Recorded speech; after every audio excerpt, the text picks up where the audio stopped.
See, the news media is very one-sided. They talk a lot about someone else's missteps, but if it's the American Army that does something wrong, we don't hear about it. What or about it's just one little byline. the USS Coles, remember? It was a warship it was engaged in blockade. A warship engaging in piracy on the high seas. It was stopping ships. It was over there as part of the military blockade. And these little guys these little people went out in little boats and blew it up. I mean, why not? I mean, and they made this huge issue out of it. As if nobody wondered what all our military was doing over there.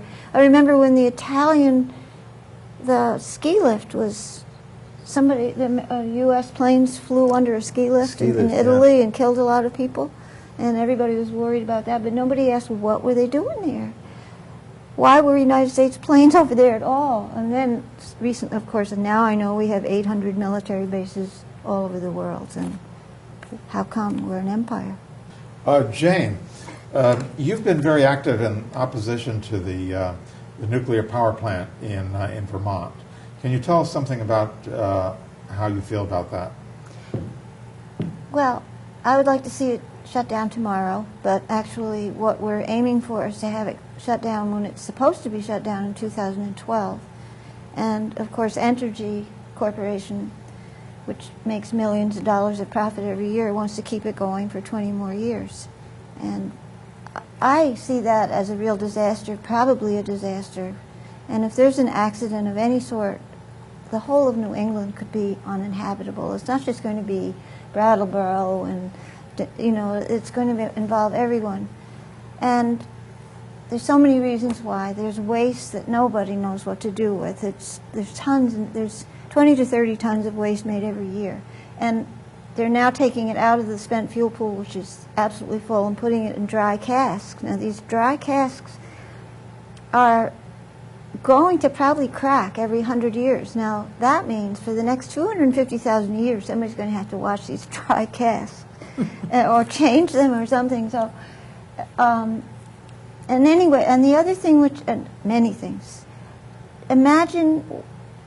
This is, again, normalizing the unthinkable. We have a source of energy for which we need an evacuation plan which can't work. It just can't work. It's a joke. Yeah. It's a sad, sad joke. The other thing's safe. Oh, obviously it's not safe. They say it's green. Well, first of all, I read some statistics, and I've got them in here. I'm just making it up. But for every ton of uranium mined, 27 tons of greenhouse gases are released. The other thing is they don't realize that during the enrichment process, they use low-grade coal to make the electricity, which eventually, and all the machinery and the lots and lots of CO2 is released into the air. Maybe not as much as a coal-fired, but a lot. The other thing I found out recently, they release into the air was another dangerous greenhouse gas, is Freon, and there's laws against it, but nuclear power gets away with that. So it's not clean.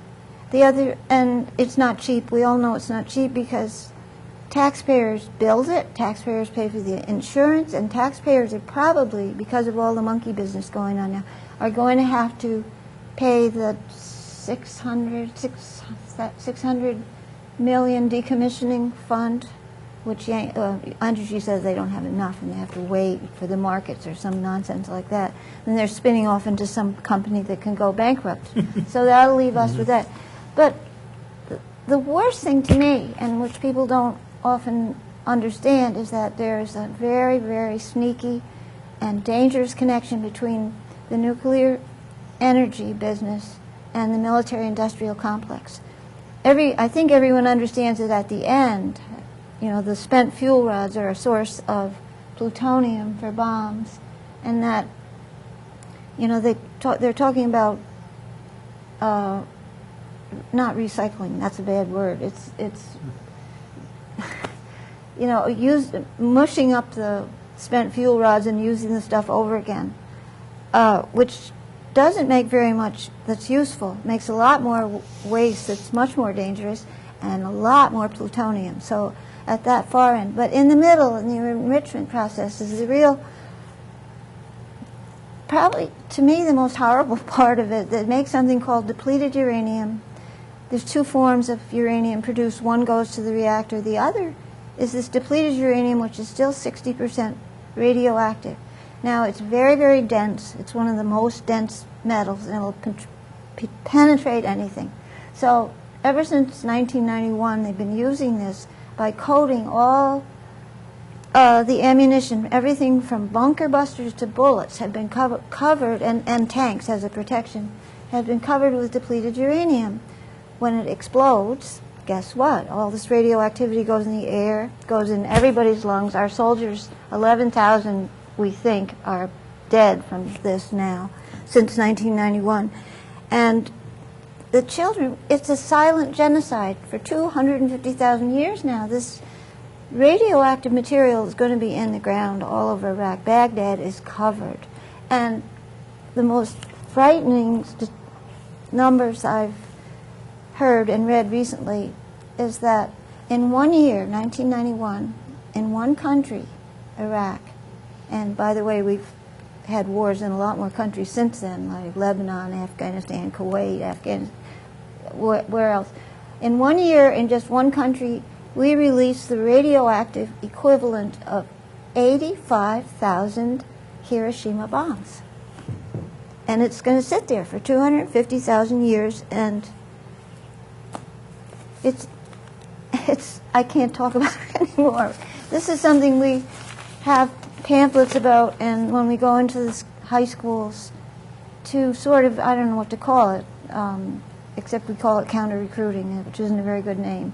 But this is one of the things we try to tell the students about, so that they at least know what they're getting into, and that when they do sign this contract, they'll at least be better informed about what they're facing when they go in there. Besides just getting killed and killing other people, they've also got a good chance that they'll come back filled with radioactivity and die of cancer or have children with no arms and legs.